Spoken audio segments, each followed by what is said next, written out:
Seja bem-vindo ao canal Escritura Comentada. Eu sou o Bispo Oliveira e estou compartilhando o Evangelho de Jesus Cristo. E peço a você que ainda não está inscrito no canal, que considere se inscrever. Aproveita, se você gostar, deixa teu joinha. Compartilha o link deste vídeo com os teus contatos, tá? E nesse episódio de hoje, eu estou abordando a designação do Vem Segue-me para os dias 20 a 26 de novembro. E esta é a parte 3, onde o foco é a primeira epístola de Pedro, capítulo 3, versículo 18 a 21. E o versículo 18, ele nos diz: porque também Cristo padeceu uma vez pelos pecados, o justo pelos injustos, para levar-nos a Deus, mortificado na verdade na carne, porém vivificado pelo Espírito. Para que a gente tenha uma compreensão mais aprofundada deste versículo, nós vamos analisá-lo detalhadamente, por segmentos, tá? Vamos dividi-lo ele segmento a segmento. E o primeiro é, porque também Cristo padeceu uma vez pelos pecados. Esta primeira parte do versículo, ela se refere à crucificação do Salvador, onde ele sofreu e morreu na cruz, realizando um sacrifício pelos pecados da humanidade. A morte de Cristo foi um ato redentor inigualável, pois ela nos permite retirar de nossos ombros o peso dos pecados. Não precisamos mais sofrer por eles. O justo pelos injustos. Aqui Pedro descreve Jesus Cristo como o justo, que desceu à condição mortal para nos resgatar. Sendo o justo, ele morreu pelos injustos. Ou seja, por todos nós, que em nossa natureza mortal merecemos justiça pelos nossos pecados, para levar-nos a Deus. É claro que sabemos qual o propósito do sacrifício expiatório de Jesus Cristo: reconciliar a humanidade com o Pai Celestial. O pecado nos separava dele, mas o sacrifício de Cristo fornece um caminho para a restauração do relacionamento entre Deus e seus filhos. Mortificado, na verdade, na carne. Esta parte do versículo significa que Jesus sofreu fisicamente na carne, em seu corpo humano, de uma maneira verdadeira e real. Ele experimentou a morte física como parte do plano redentor de nosso Pai Celestial. Porém, vivificado pelo Espírito. Finalizando o versículo, Pedro explica que após a morte física, o Senhor Jesus Cristo foi vivificado, fazendo referência à sua ressurreição. Ele está destacando o aspecto triunfante da morte e ressurreição de Cristo, mostrando que ele superou a morte e tem poder sobre a vida eterna. Em síntese, esta passagem destaca a centralidade da morte e ressurreição de Jesus Cristo, como o único meio pelo qual a humanidade é reconciliada com Deus, fornecendo perdão eterno aos que neles creem. No versículo seguinte, Pedro trata de um assunto que para alguns, na atualidade, pode parecer confuso e polêmico. Ele diz: no qual também foi e pregou aos espíritos em prisão. Se você deseja compreender com clareza o que Pedro estará a falar neste versículo, você precisa primeiro estudar a seção 138 de Doutrina e Convênios. Eu penso que nada que qualquer pessoa tenha a dizer sobre estas palavras de Pedro possa ser mais esclarecedor, mais profundo que a seção 138.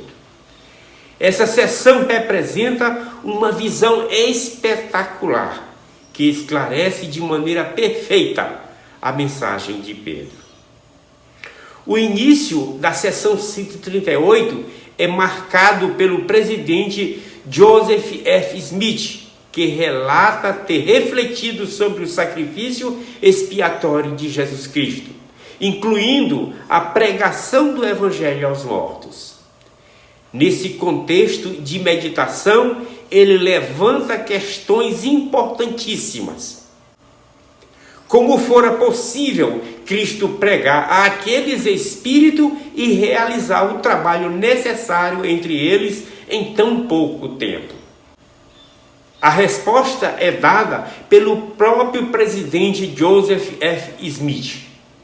Jesus Cristo organizou suas forças e designou mensageiros revestidos de poder e autoridade, e comissionou-os para levar a luz do Evangelho aos que estavam nas trevas. E assim foi o Evangelho pregado aos mortos. Que maravilha de conhecimento! Não temos mais dúvidas, a verdade foi compartilhada conosco. A resposta não apenas resolve a questão prática, mas também destaca outro princípio fundamental. Os espíritos na prisão não eram considerados merecedores de uma visita pessoal do Senhor. O Cristo ressuscitado não se manifestou aos ímpios. Em vez disso, apareceu somente aos santos judeus justos, como um ser ressuscitado. Da mesma forma, os nefitas iníquos foram destruídos antes que ele pudesse ministrar aos demais.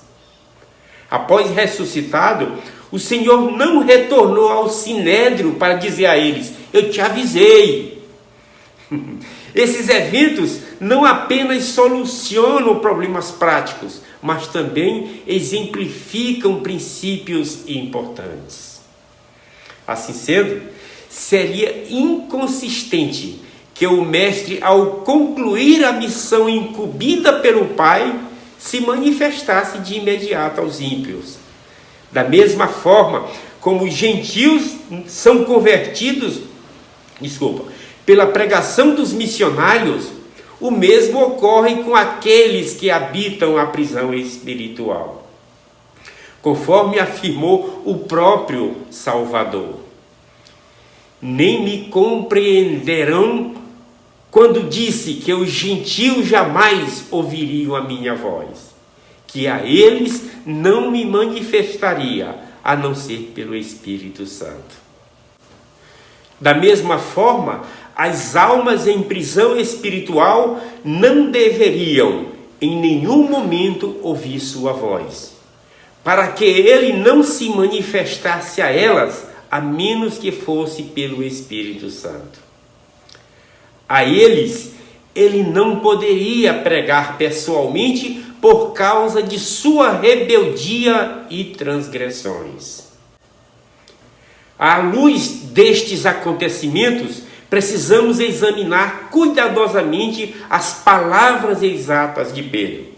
Ele disse que Cristo foi mortificado, na verdade, na carne, porém vivificado pelo Espírito, no qual também foi e pregou aos espíritos em prisão. O ministério de Cristo não se manifestou diretamente por meio de sua presença física, mas foi realizado pelo Espírito Santo, capacitando seus missionários com poder e autoridade para levar a luz do Evangelho àqueles que estavam imersos nas trevas. Pedro continua esclarecendo o que para alguns não tem explicação, ou é explicado conforme o entendimento e desejo da mente carnal.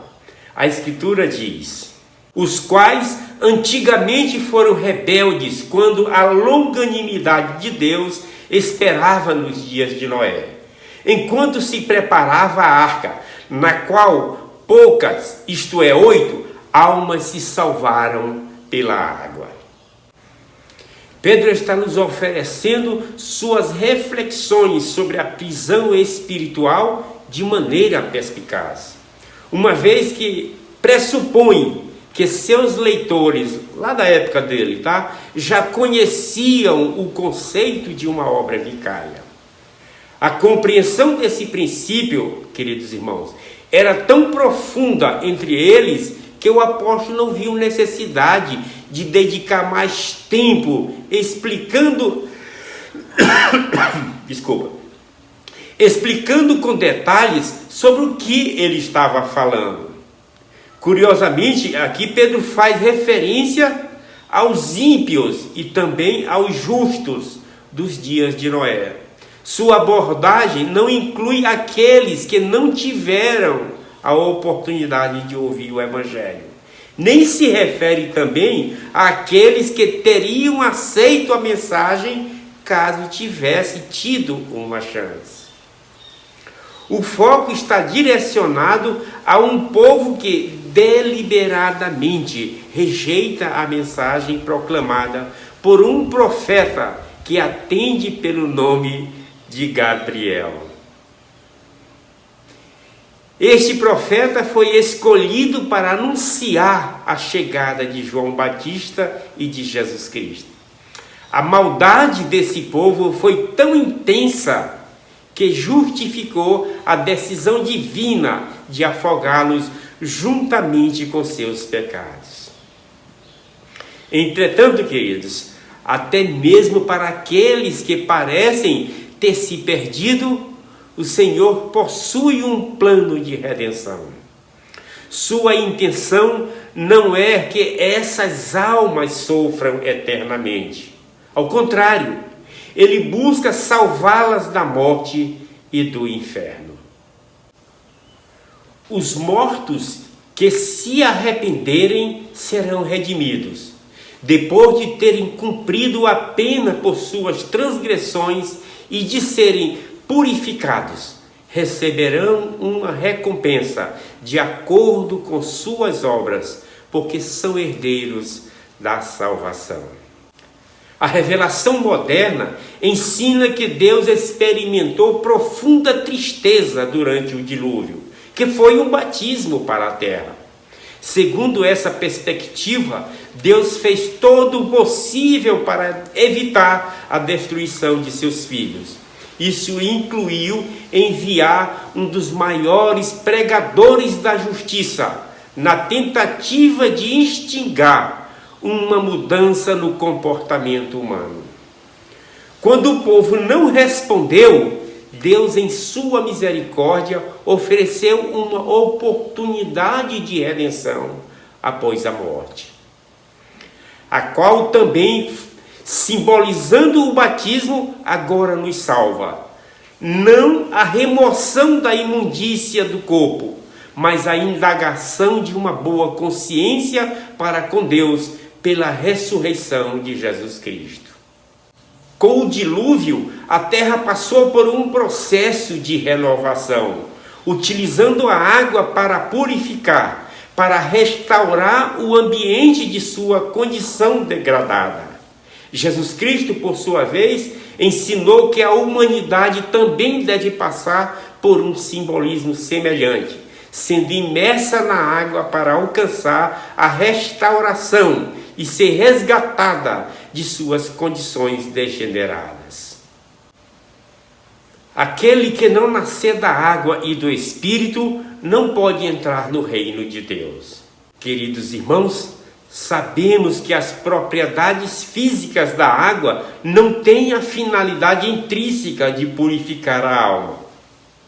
Mas o ato simbólico de submergir-se na água revela um gesto de submissão, evidenciando contrição e o anseio pela purificação dos pecados. A propósito, o batismo, quando acompanhado por um arrependimento sincero, efetua o processo de limpeza. Queridos, chegamos ao final deste episódio. E eu te recomendo, não perca o próximo. compartilha o link deste vídeo com teus contatos. Deixa o joinha. E se você ainda não tiver inscrito, faz isso agora. Em nome de Jesus Cristo. Amém. Fica com Deus.